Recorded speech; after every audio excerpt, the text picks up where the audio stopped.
Let's solve word problems. Miss Pam has 6 crayons. She lost 2 when she was drawing and playing with toys.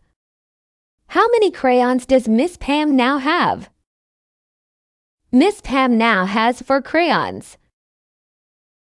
6 minus 2 equals 4. Miss Shea felt bad that Miss Pam lost some of her crayons. So she bought her 3 more crayons.